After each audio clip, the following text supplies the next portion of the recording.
Karena saya akhirnya bergaul dengan Buya itu enggak boleh ada perasaan itu. Kalau bergaul dengan Buya kita merasa lebih rendah, itu udah enggak bisa dekat dengan Buya.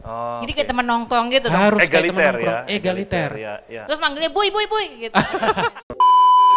Ya gitu itu enggak ada ceritanya baju dicucikan istri. Tuh. Karena harus Aku malu dicuci lagi. sendiri. Aku malu lagi nih. Jemur sendiri, sapu rumah sendiri, semua pekerjaan dilakukan sendiri.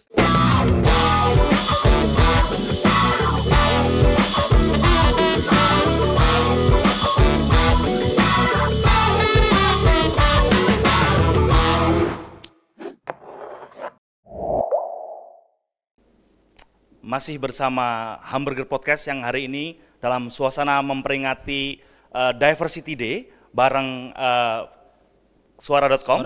Ya. Kita collab dan hari ini kita sangat spesial karena saya Daniel Awigra bersama dengan Baktor Muhammad.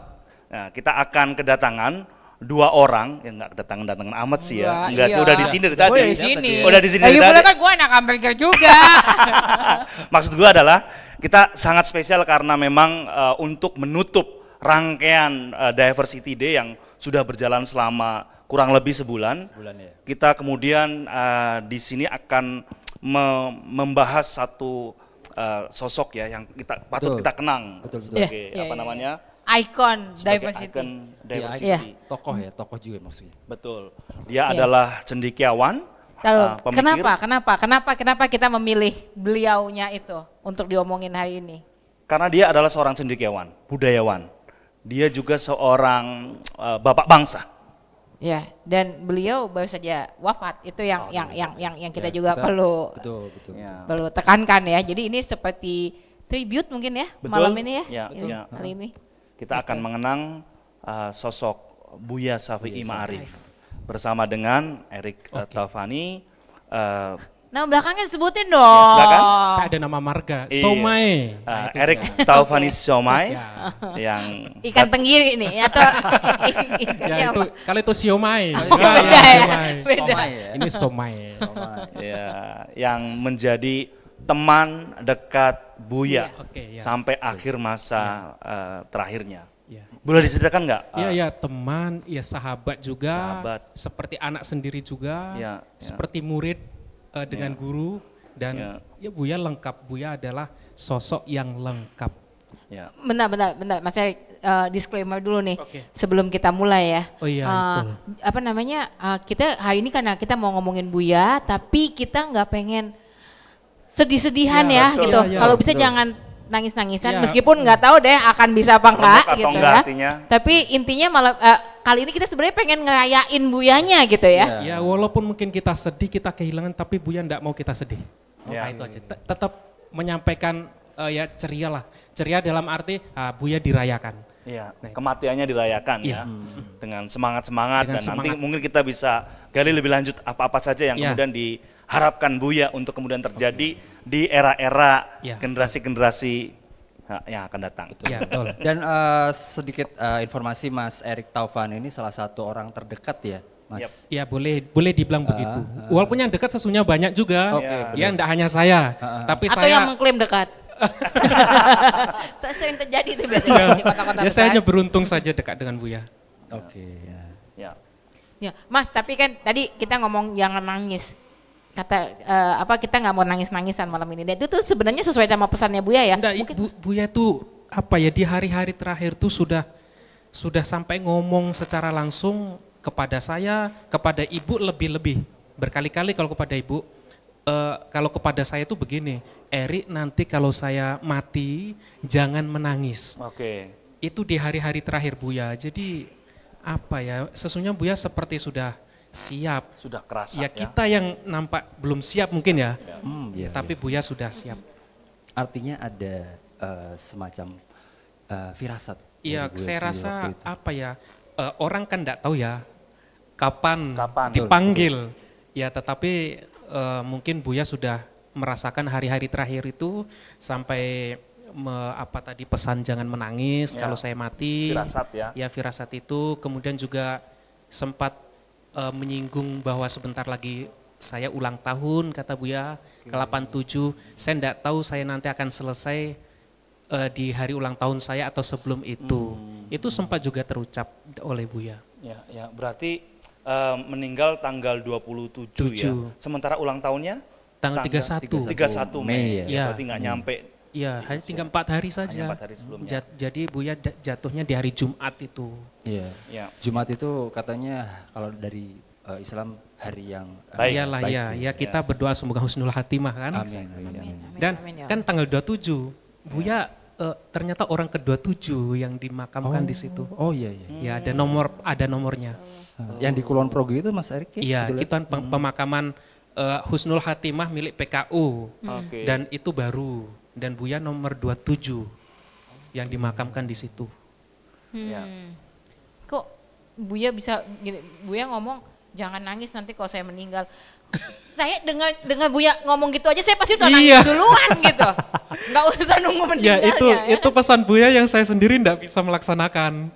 Karena faktanya waktu Buya tidak ada ya enggak bisa menahan. Tapi memang enggak boleh berlarut-larut. Yang harus dilanggengkan dari Buya kan legasinya ya. Warisan apapun itu dari Buya. Oke, sebelum masuk jauh tentang nanti pribadinya Buya, keseharian Buya atau cerita-cerita yang mungkin belum pernah diungkapkan di mana-mana. Tentu tadi saya singgung bahwa kenapa Buya layak sekali untuk kemudian menjadi. Jangan nangis ya Mbak ya. Kita tenang bersama-sama. Iya, jangan berkaca-kaca dulu karena memang sebagai guru bangsa yang tentu lewat pemikirannya, lewat kesederhanaannya. Saya rasa ini juga bisa mengumpulkan nggak cuma Buya, Gus Dur juga menunjukkan sisi kesederhanaannya ya. Misalkan kenapa kok Gus Dur nggak tinggal di Tengku Umar atau di Menteng gitu ya, memilih tinggal kemudian juga di Ciganjur gitu ya. Tapi mungkin itu yang bikin jadi dekat dengan Buya juga salah satunya itu ya, karena mungkin kesamaan nilai mungkin bisa jadi. Kesederhanaan. Kesederhanaan kan salah satunya gitu. Tapi bahwa kemudian mereka berdua melihat apa ya? Hal-hal atau isu-isu atau punya sudut pandang akan nilai itu yang jauh lebih besar gitu ya, atau prioritas akan nilainya tuh mirip gitu. Iya. Nilai-nilai yakini ya. Jadi ada hal-hal yang mungkin mereka berdua anggap penting gitu kayak dan misalnya kayak kekuasaan itu bukan yang diprioritaskan misalnya. Kayak Buya itu kan bisa aja gitu ya Mas Erik ya. Maksud saya gitu, Buya tuh bisa aja kan kalau cuma jadi menteri aja kayaknya gampang lah ya gitu seorang Buya Syafi'i gitu ya dengan kemampuan dan segala macamnya gitu dengan track record-nya. Kalau menurut saya jadi wakil presiden atau jadi presiden sekalipun tuh bisa gitu. Tapi kan nggak pernah gitu. Kenapa? Apa Buya pernah juga berkali-kali ditawari jabatan di pemerintahan, itu Buya itu justru seringnya menolak, termasuk ketika diminta menjadi one team press. Itu kan Buya kan bukan one team press loh ya Buya itu. Nah banyak yang orang salah paham, Buya itu bukan one team press, memang awalnya diminta tapi Buya menolak dan jawaban Buya itu selalu yang lebih muda banyak. Yang lebih muda banyak. Pada akhirnya menjadi masuk dalam BPIP, itu kalau Buya sampaikan kepada saya, terpaksa menerima karena sudah terlalu sering menolak, tidak enak. Jadi akhirnya mau. Dan ini sebetulnya mau diperpanjang lagi, tetapi Buya Buya bilang ke saya, akhir tahun, maksudnya tahun kemarin tuh sudah enggak lagi, saya enggak mau, saya sudah tua, biar digantikan yang lebih muda. Jadi apa yang dilakukan? Maksudnya gini, kayak kita juga tetap tahu bahwa Buya juga bukan karena Buya nggak jadi one team press, nggak mau di one team press, terus menolak untuk melanjutkan BPIB dan nggak melakukan pekerjaan-pekerjaan yang kemudian dikejar banyak orang gitu ya. Tapi kan kita juga tahu ya Buya bukan orang yang terus rebahan aja gitu di rumah gitu. Kaum rebahan. Gitu. Buya nggak ada waktu yang terbuang. Walaupun Buya sendiri kadang tuh begini yang diucapkan, Erik jangan tiru saya. Erik harus menjadi ini. Jangan tiru saya yang sudah terlalu banyak, yang sudah banyak terlambat dan banyak waktu yang tersia-siakan. Itu kan masa selevel Buya begitu tersia-siakan? Siapa saya ini? Apalagi kita. Apalagi kita langsungnya. Langsung gitu. Karena memang Buya kan dalam hidupnya baru menjadi dokter itu usia 50-an itu.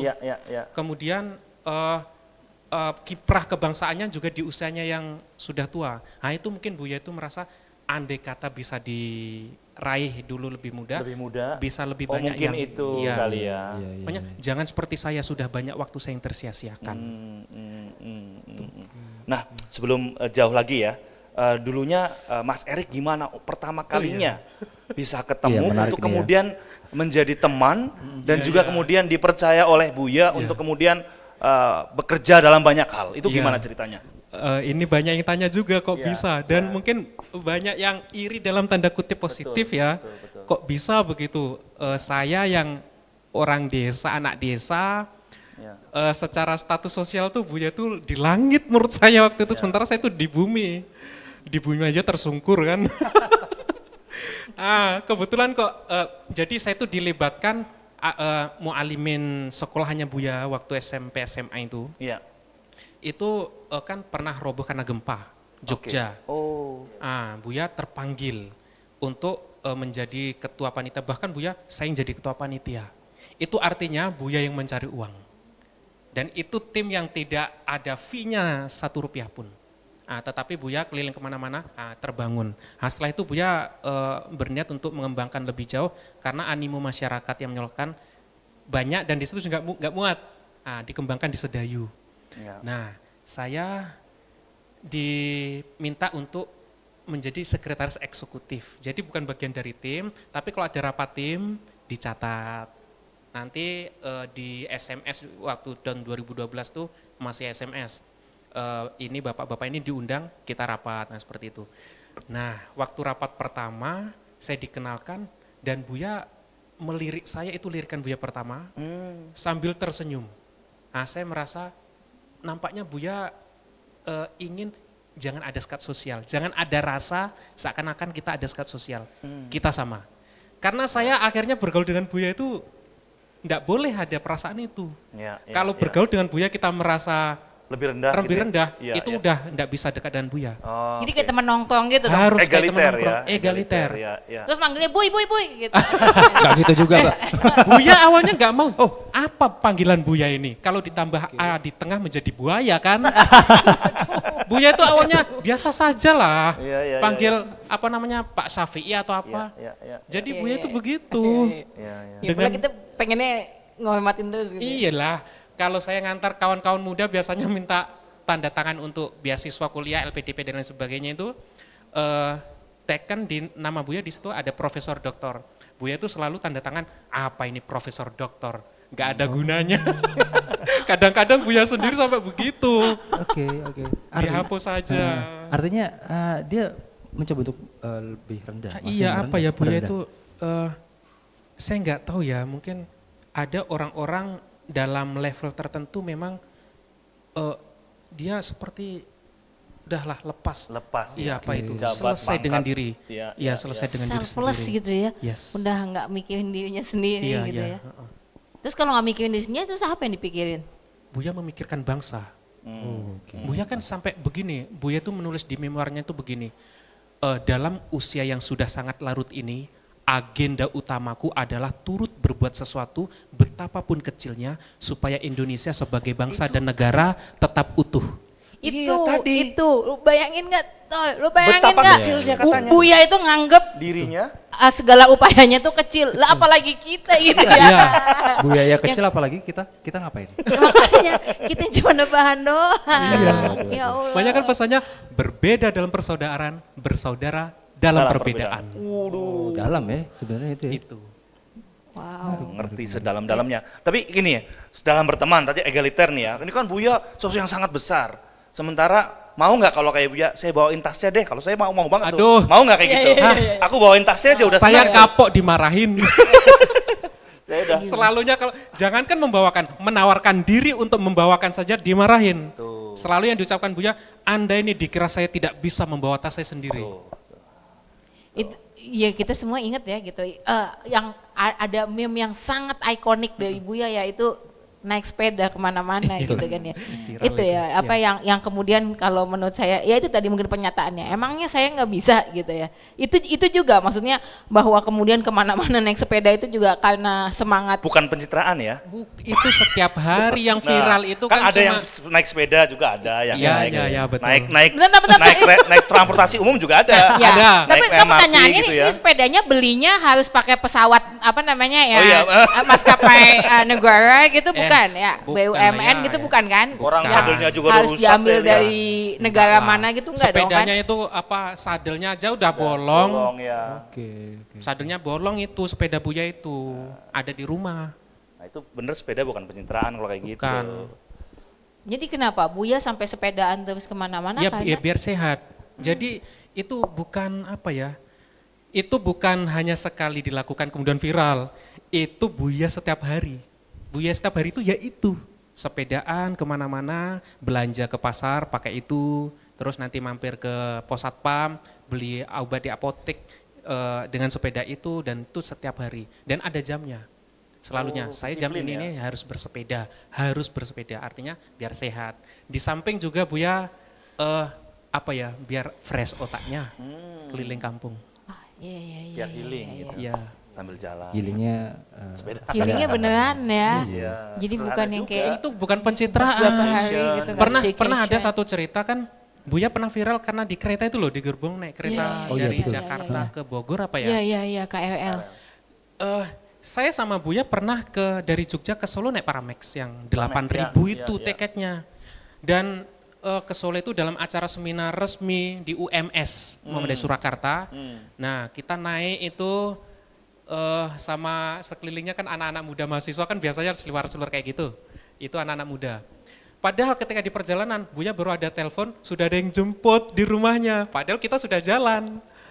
Ada yang jemput pakai mobil universitas. Jadi bahkan maksudnya nggak nunggu dijemput atau apapun ya. artinya dia Gue jadi malu malam dijemput. Iya kan, sombong kalau Mas Awi Iya dengan nih, siapa, Mas? ya ada nih teman suara, mohon maaf nih ya, nanti saya nggak mau jemput-jemput lagi.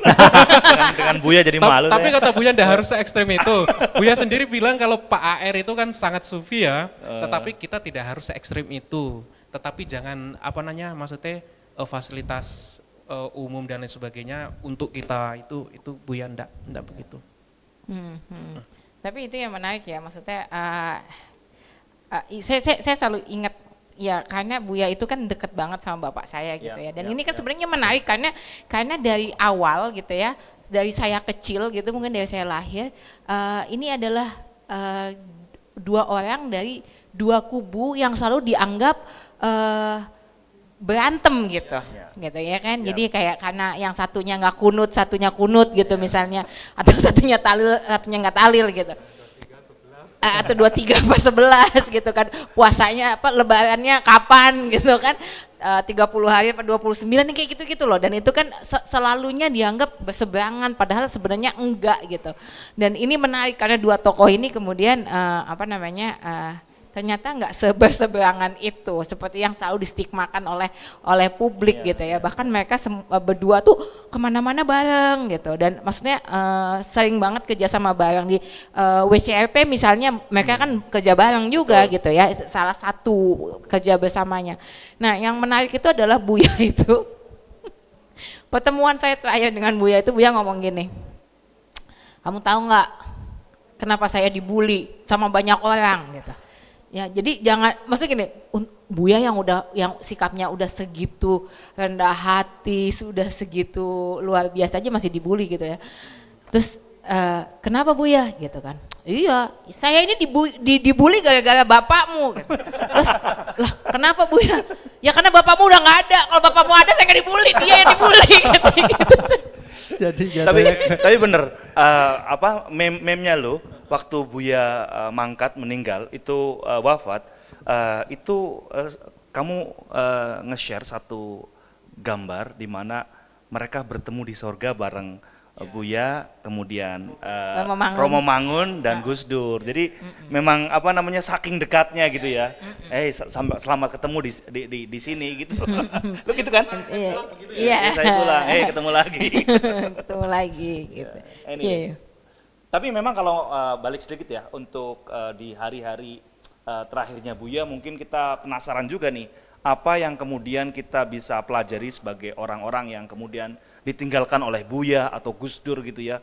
Kira-kira ada pesan apa atau ada cerita apa yang mungkin belum banyak orang ketahui, atau cerita-cerita apa yang mungkin bisa kita hidupi lagi ya, semangatnya supaya kita kemudian dalam mengenang Buya tidak dalam suasana yang kemudian mengharu biru dan kemudian ya udah gitu. Buya itu sampai akhir hayatnya tidak mau merepotkan orang lain sama sekali. Pada akhirnya Buya disuapi, itulah Buya merasa bersalah dengan istrinya. Karena istrinya menyuapi dirinya. Karena itu bukan Buya. Buya itu nggak mau merepotkan. Sampai ibu itu kan bercerita, Buya itu sempat minta maaf ke ibu di hari-hari terakhir itu. Minta maaf kenapa? Pertama yang minta maaf itu ibu. Kenapa? Karena ya nggak bisa maksimal selama hidup dan lain sebagainya kan, menemani Buya. Tetapi Buya balik begini, saya yang minta maaf, kamu tidak salah, yang minta maaf saya karena sekarang saya merepotkan. Gara-gara saya sakit, kamu bolak-balik rumah sakit, gitu. Berarti nggak mau sama sekali merepotkan orang. Nggak mau sama sekali. Sampai dirinya sakit dan akhirnya hari terakhir itu harus maem disuapi, itu Buya merasa bersalah. Iya, karena akhirnya merepotkan istri. Dan Buya itu tidak ada ceritanya mau merepotkan istri, termasuk dalam urusan rumah tangga. Nah, gimana itu? Ya, soal itu. Buya dan mungkin perspektif Buya gender gitu ya. itu tidak ada ceritanya baju dicucikan istri. Tuh. Karena harus dicuci sendiri. Aku malu lagi nih. Jemur sendiri, sapu rumah sendiri, semua pekerjaan dilakukan sendiri. Saya kan pernah waktu memergoki Buya di rumah, loh kok Buya nyuci, habis itu Buya malah tubuh jangan dimanjakan, harus bergerak. Nah termasuk geraknya di naik sepeda tadi ya, itu mengerjakan pekerjaan rumah, itu Buya. Iya, jadi ketika banyak banget pemuka agama terus dengan membawa-bawa agama bilang bahwa perempuan tugasnya di belakang dan segala macam, ini Buya malah melakukan hal yang kebalikan. Itu kebalikan, tidak ada. Bagi Buya setiap manusia itu merdeka, merdeka untuk berpikir, merdeka untuk bersikap, dan sangat egaliter bagi Buya, siapapun, walaupun perempuan ya laki-laki sama, tanggung jawab duniawinya juga sama. Itu Buya. Dan Buya enggak keluar-keluar ya soal kesetaraan gender, isu-isu itu enggak pernah keluar-keluar, tetapi itu ada di Buya, di praktik. Ya, di praktiknya. Mas terus nyari yang kayak Buya lagi, yang masih single kira-kira di mana ya?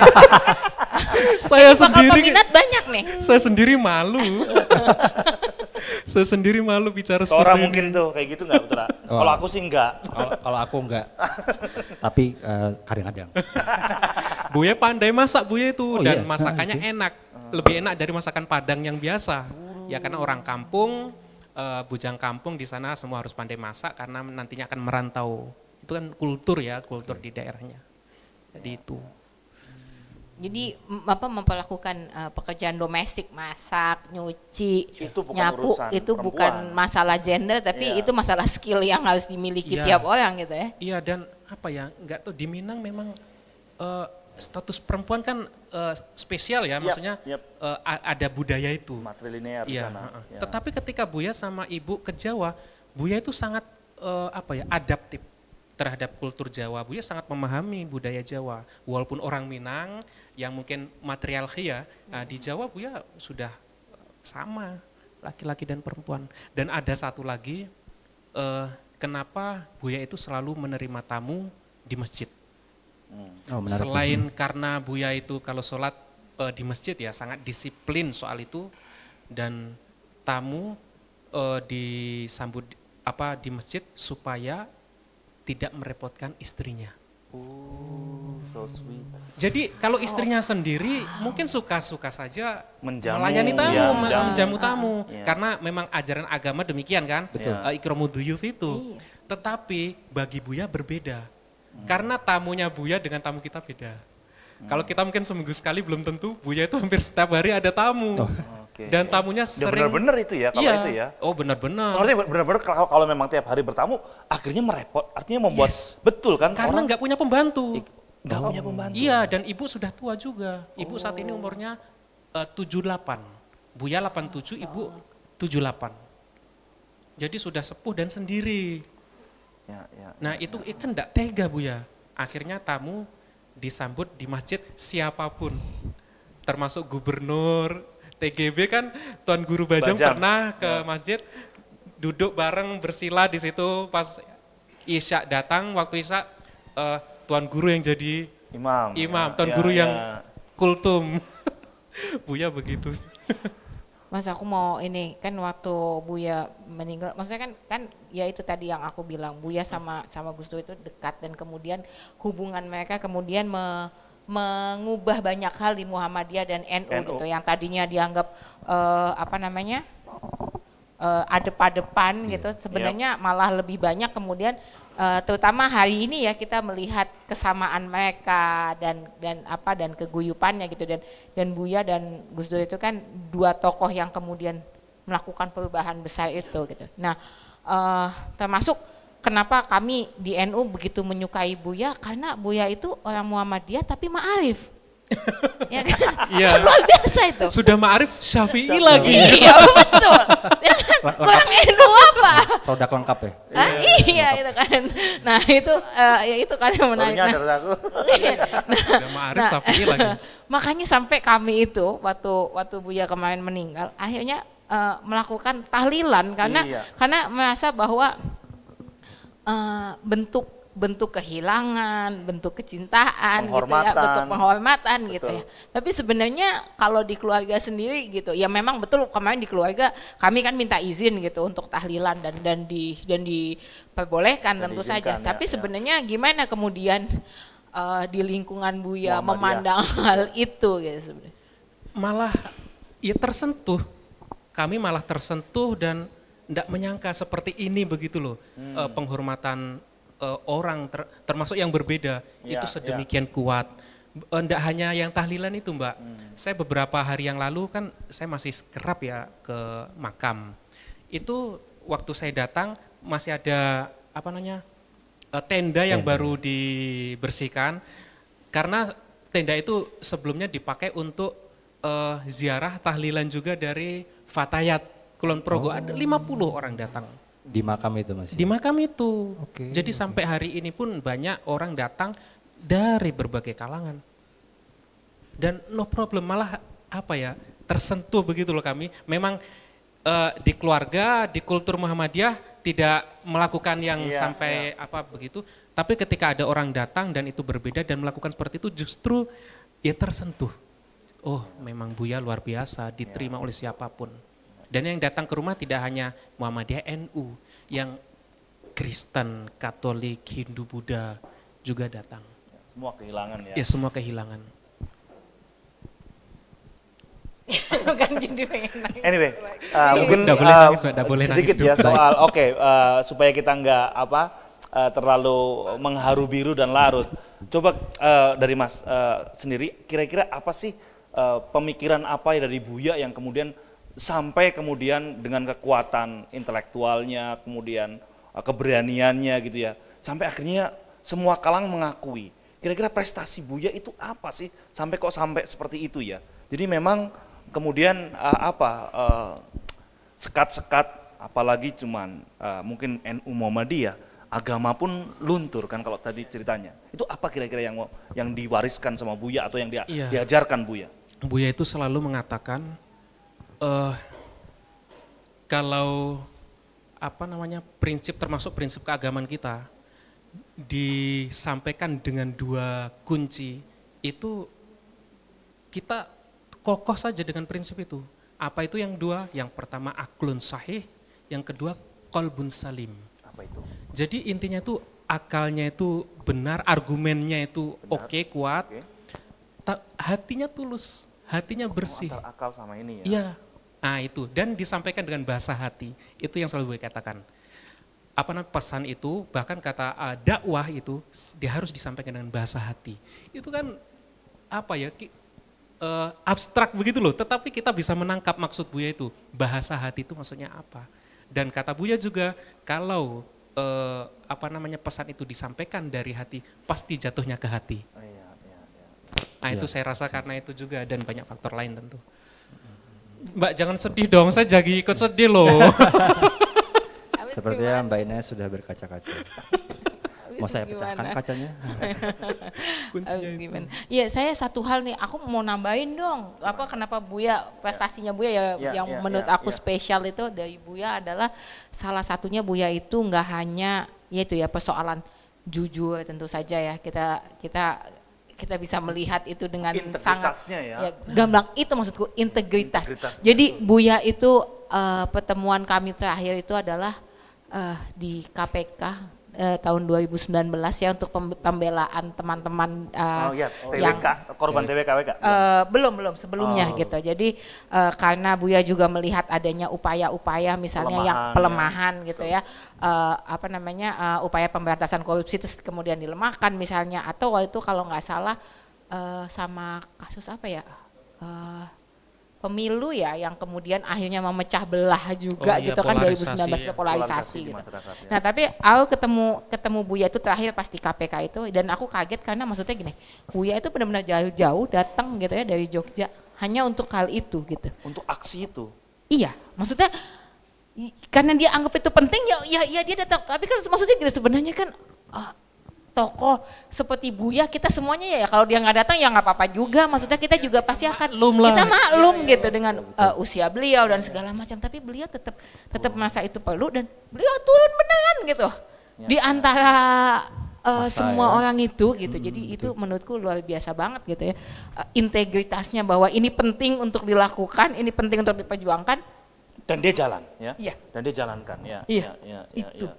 Emang gitu ya Mas ya, saya dan Buya gitu, melaksanakan gitu ya. Ya nggak itu cuma dia. Dipikirkan doang. Enggak. Buya itu malah, kan ada kata-kata Buya itu tidak antara ucapan dan tindakan tidak pecah kongsi. Itu maksudnya karena ada keselarasan itu.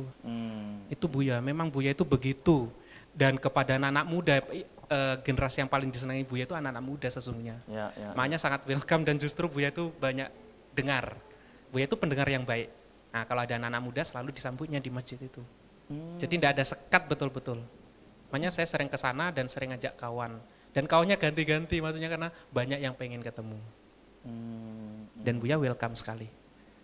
Kalau boleh tahu terakhir apa ngomong sama Mas Erik sendiri apa? Terakhir kepada saya itu Buya nitip untuk dibuatkan buku tentang sejarah Muhammadiyah di kampungnya. Itu pertanyaan dan ngomongnya Erik saya ingin bicara dari hati ke hati, itu saja. Jadi di akhir-akhir itu Buya itu yang disampaikan justru banyak tentang kampung halaman. Itu dia, karena kampung halaman Buya itu 2 bulan lalu saya ke sana, itu betul-betul pelosok di antara bukit barisan itu. Setiap pagi suara siama masih bersahut-sahutan, masih banyak macan dahan. Iya. Macan kumbang ya yang itu. Macan dahan kayak apa ya? Kayak macan tutul tapi mungkin yang kecil ya. Kayak ini ya, kayak belacan. Kucing hutan gitu ya yang kucing hutan. Dan memang kampung betul dan Buya ndak ingin kemerdekaan Indonesia yang tahun 17 Agustus 45 itu baru dirasakan manfaatnya tahun 2000. Buya enggak pengen seperti itu karena keadilan sosial bagi seluruh rakyat Indonesia itu harus dirasakan betul-betul dalam praktek, tidak hanya dalam teori. Jadi apa yang dilakukan Buya setiap hari ketika Buya bilang ya udah saya mau berjuang buat masyarakat gitu, itu apa aja sih Mas? Gitu. Yang dilakukan yang dilakukan Buya itu kalau tadi kembali konteks kampung halaman ya. Kan listrik bermasuk 2005. Listrik. Nah, yaitu yang kampungnya kampung apa dan di Sumpur Kudus di Nagari ya, sananya punya Nagari Sumpur Kudus, itu satu kecamatan Kabupaten Sijunjung, Sumatera Barat. Ya. Nah, dan Kalau 2005 baru masuk listrik, itulah yang menurut Buya sebelum 2005 berarti belum merdeka kampung itu. Nah, setelah masuk listrik, jalan masuk, baru Buya mempersiapkan di situ ada masjid berdiri, surau-surau begitu, kemudian lembaga pendidikan, sekolah. Ya hanya itu kan jalannya untuk memajukan. Mungkin karena sudah sepuh ya, apalagi yang bisa dilakukan sekecil apapun tadi kan nggak mungkin langsung mengurus Indonesia keseluruhan. Nah, akhirnya ya yang kecil itu kembali ke kampung halaman. Itu Buya. Tadi bilang ya bahwa pengen dibuatkan buku. Tentu sebagai intelektual ya, Buya punya banyak buku-buku. Oh kan? Banyak banget. Nah itu pernah, tadi kita ngobrol di belakang, itu juga salah satu pesannya dia, Buya atau bukan, ketika dia mau dibuatkan buku-buku apa dan mungkin buku-bukunya dia mau diapakan. Nah itu dia. Buya juga sempat ketika kita ngobrol soal keinginan Buya disusun buku itu. Buku apa itu? Buku tentang sejarah Muhammadiyah di kampung halamannya itu. Okay. Buya itu sempat bertanya pada saya, Eri nanti buku-buku saya mau dikemanakan? Kan begitu. Dan itu pertanyaan yang mau dikemanakan kan? Biar di rumah aja, maksud saya kayak gitu loh. Ternyata ya maksud Buya nampaknya itu isyarat tadi tuh Mas. Betul. Iya. Karena bukunya Buya sangat banyak. Bukunya Buya itu sangat banyak dan banyak juga dari era-era tahun awal kemerdekaan, tahun 50-an, 60-an itu banyak. Karena saya sudah lihat buku-buku itu. Nah, termasuk karyanya Muhammad Iqbal yang masih usang dalam bahasa aslinya itu ada di situ. Nah, kemudian setelah Buya nggak ada, itu barulah kita sadar bukan hanya buku yang ditinggalkan. Tapi? Karena banyak barang-barang kenangan termasuk sepeda dan lain sebagainya itu. Nampaknya memang di rumah, tetap di rumah itu nanti yang lebih baik ya, lebih aman. Walaupun ibu nampaknya enggak tinggal di situ nanti. Karena ibu rumah terlalu besar, kalau sendiri kasihan juga kan. Nanti dekat dengan anaknya. Hanya 700 meter aja rumah anak dari situ. Ya nanti tinggal di situ. Jadi sudah sampai titip-titip begitu. Ya itulah sudah siap Bu ya. Ya Bu sudah. Pak jangan sedih dong, saya jadi ikut sedih loh kalau kayak gini. Mungkin ke Nay aja, kalau Gus Dur gimana dulu ketika, ini bukan mengenang-menang yang menyedih-nyedihkan, tapi kemudian bagaimana juga pemikiran Gus Dur, intelektual Gus Dur, kemudian bagaimana Gus Dur pengen dirawat, itu bagaimana Nay yang mungkin pernah diceritakan ke anak-anaknya? Ya sama sih sebenarnya ya, karena mereka setipe ya, nggak mau sebenarnya gini, kalau Gus Dur itu mungkin karena nggak mau nyusahin banyak orang, tapi kan Gus Dur juga paham bahwa dia difabel gitu, untuk jalan aja mesti harus dituntun gitu kan, jadi butuh butuh orang lain gitu ya. Nah tapi aku rasa mereka berdua benar-benar punya semangat yang sama, punya tipikal yang sama, cuman bedanya cuma di satu hal. Buya itu sehat dan berusaha untuk tetap sehat, Gus Dur enggak gitu ya, Gus Dur bandel gitu. Jadi coba bagian itu yang kayaknya bahkan sebenarnya menurutku perbedaannya mereka itu bukan di secara secara keorganisasian tuh enggak, malah sebenarnya di situ. Buya itu sesungguhnya bandel juga loh dalam tanda kutip. Ya itu. Iya. Harus istirahat, tetap sepedaan. Dikurangi makan satenya, enggak bisa ditahan. Dari sisi Kadang saya sendiri kalau sama Buya bareng terus lagi jalan atau apa, saya foto kan, saya beritahu ada kawan, itu pasti kayak gini, loh kok Buya jalan-jalan, kok sudah diberitahu kok masih kayak gini, kok bandel lah, kadang kayak gitu, sebenarnya mungkin satu tipe. tapi jujur ya, Mas Erik cerita kayak gitu, itu malah hanya menambah tingkat level kekerenan Buya, kalau menurutku, kalau buat aku pribadi ya, maksudnya setelah Mas Erik ngomong kayak gitu tuh kayak, wow, Buya makin keren. Kenapa? Karena ternyata Buya juga nggak baik itu sempurna itu kayak baik terus gitu kan capek juga ya, tapi kita enggak gitu. Jadi kayak beres gitu Buya tuh keren banget. Iya, ya ada sisi bandelnya juga dan kadang jenaka juga. Pernah itu waktu sama almarhum Pak Yunahar Ilyas ya, mau makan nasi Padang begitu. Tapi naik mobilnya Pak Yunahar Ilyas. Karena lebih bagus katanya. Nah waktu mau naik mobil, sebelahnya mobilnya Buya itu nendang mobilnya, duk sambil bilang, gini-gini juga mobil Yunahar. Gak mau kalah ya Mas ya. Gini, Ditendang sendiri mobilnya sambil ngomong gini-gini juga mobil. Lucu juga yang buat. Padahal sebenarnya mungkin Buya mobilnya bisa aja lebih bagus dari itu ya. Iya. Ya.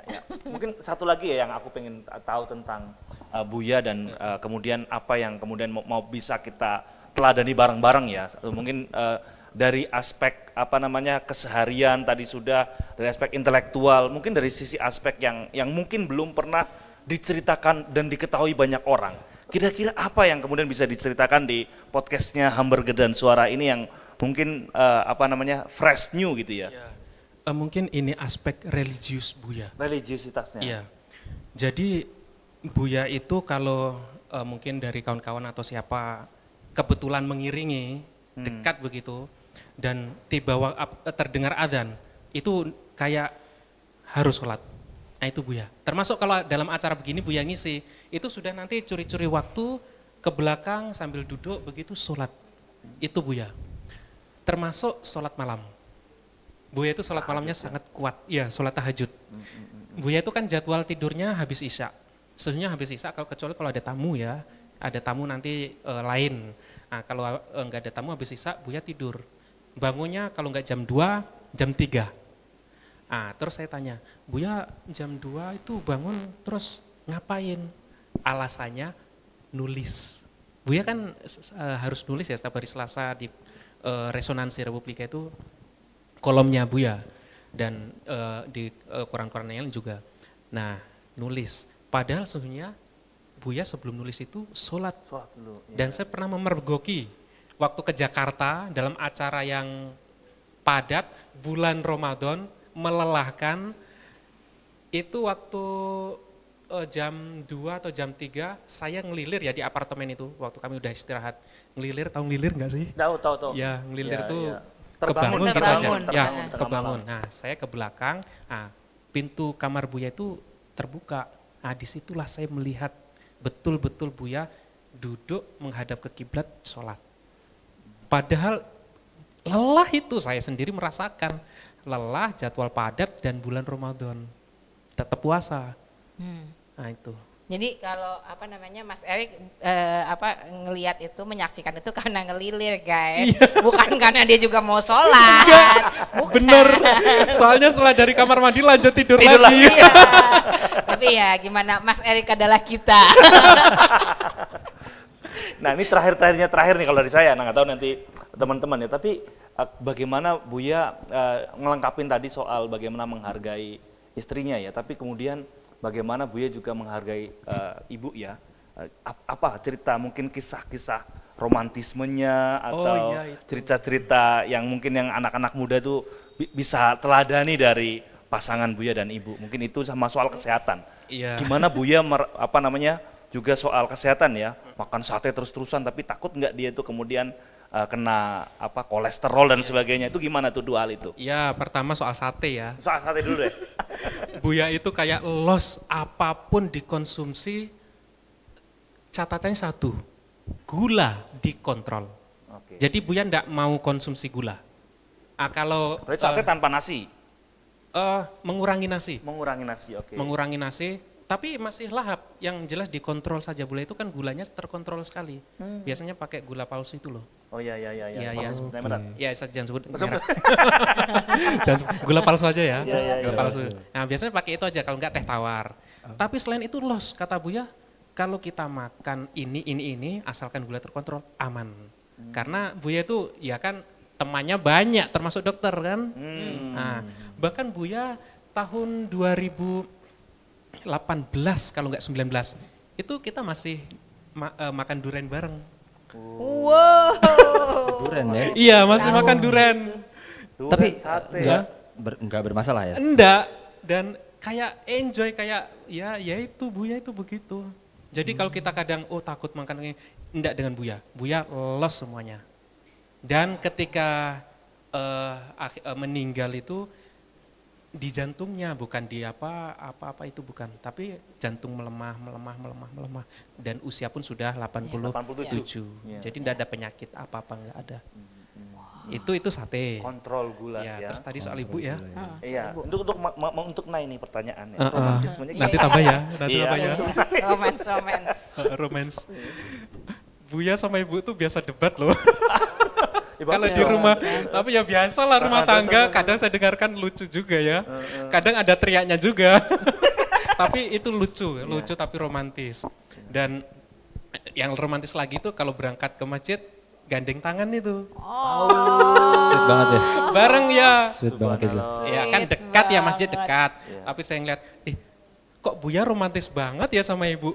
Habis itu Buya bilang, hayah sampun sepuh. Enggak, kayak gitu aja. Ya ternyata sebenarnya gandengan bukan karena romantis. Tapi sudah sepuh. Iya, karena harus saling pegangan. Tapi itu kalau dilihat itu keren. Dan Buya puitis. Buya itu nulis puisi juga buat istrinya. Ya, ada teksnya itu. Dan itu teks sudah sangat usang dan saya baca itu, wah Buya memang sudah pujangga sejak mudanya. Itu. Jadi dibolehin baca puisi-puisi untuk ibu?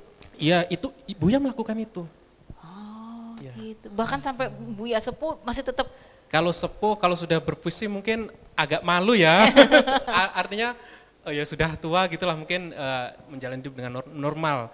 Tetapi Buya kan memang bahasanya orang Minang sih ya. Ibu Minang juga dan saya temukan teks puisi Buya untuk ibu itu. Mas, aku mau nanya dong kalau misalnya Buya ke anak-anaknya tuh gimana sih? Oh iya, ke Mas Hafiz ya. Sama dengan seperti Buya dengan ibu. Debat. Kadang ya debatnya debat dalam artian Buya itu kayak enggak, saya ini kepala keluarga gitu loh. Enggak itu. Kamu harus nurut. No, enggak bisa. Karena di rumah itu kayak sama saja. Sangat egaliter dan kalau ibu berpendapat itu sangat bebas dan lain sebagainya. Anaknya juga. Itu. Kadang anaknya Mas Hafiz juga kalau argumennya lebih oke, wah itu juga bisa bisa menang dari Buya.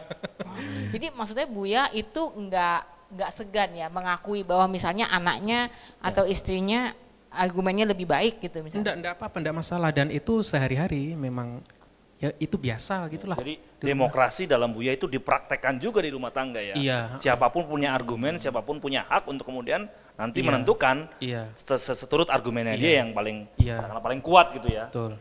Buya kan merdeka ya pribadinya dan Buya menanamkan kemerdekaan di keluarga ke anaknya itu termasuknya. Jadi merdekanya bagaimana bentuknya? Selain berpendapat tadi juga memilih jalan hidup. Mas Hafiz atau udah Hafiz saya panggilnya itu seperti tidak mau kalau ada pekerjaan atau apa, tetapi ada nama Buya di situ. No, harus mandiri. Harus mandiri, dicari sendiri, diusahakan sendiri. Kalau ada faktor bapaknya pasti langsung no. Walaupun nanti ada orang ketiga hasil kong kali kong dengan Buya gitu ya, kadang pernah terjadi dan akhirnya ketahuan, no, langsung ditolak. Jadi semuanya cari sendiri. Itu, halo Mas Hafiz. Kalau menyaksikan, jadi itu. Jadi sangat merdeka. Kata kuncinya adalah kemerdekaan. Merdeka berpikir, merdeka berpendapat, dan merdeka dalam bertindak, bersikap. Tapi maksudnya kita bisa lihat ya Mas Hafiz kayak gitu juga itu pasti karena peran Buya dan Ibu ya yang memang mendidik anaknya. Dan memberikan contoh, itu sih yang paling penting banget ya. Yang menarik jadi sedih lagi ya. Iya. Ada yang menarik sebenarnya Mas. Pendidikan apa sebenarnya yang Buya itu nilai ya, istilah nilai-nilai yang dia sampaikan ke anaknya seperti dan ini kan bisa menjadi contoh sebenarnya, bisa menjadi sebuah kopian buat anak muda gitu kan. Bahwa Buya Syafi'i dengan kesederhanaannya dia bisa memberikan nilai kepada anaknya dan itu hal yang patut kita pelajari sebenarnya. Ya memang tadi ya nilai-nilai kemerdekaan, kesederhanaan yang menjadi diri sendiri itu. Menjadi diri sendiri. Ya tetapi Buya begini, walaupun Mas Hafiz itu merdeka dan saya melihat Mas Hafiz ya menjadi dirinya sendiri. Buya pernah berpesan itu, jadi apapun kita, jangan pernah lupa jasa Muhammadiyah di keluarga kita. Karena tipikal Buya itu selalu begitu kepada siapapun yang berjasa dalam hidupnya, itu ndak boleh dilupakan. Jangan lupa kacang sama kulitnya. Iya, begitu. Oke. Termasuk juga Buya meninggalnya juga di rumah sakit Muhammadiyah. Iya, di pemakaman juga. Ya, saya nggak tahu ya why begitu loh. Iya, Tetapi karena nggak lupa sama kulitnya. iya itu. Ya, Itu Bu ya. Dan saya rasa itu sekaligus memberi pelajaran ke kita-kita supaya ya itu tadi, jangan sampai kacang lupa pada kulitnya. Ya. Termasuk ke kampungnya kan, Iya, ke kampung halamannya, jangan lupakan kampung halaman. Kampungan halamannya. Jangan lupakan di mana kita berkiprah dan ada sokongan penghidupan di situ juga dan seterusnya. Ini makanya ini yang menurutku juga sangat mirip ya gitu ya. Maksudnya sama Gus Dur itu menurutku adalah bagaimana Buya itu juga orang yang sangat pikiran itu harus kemana-mana, tapi kakinya itu tetap harus menjejak ya. Yes.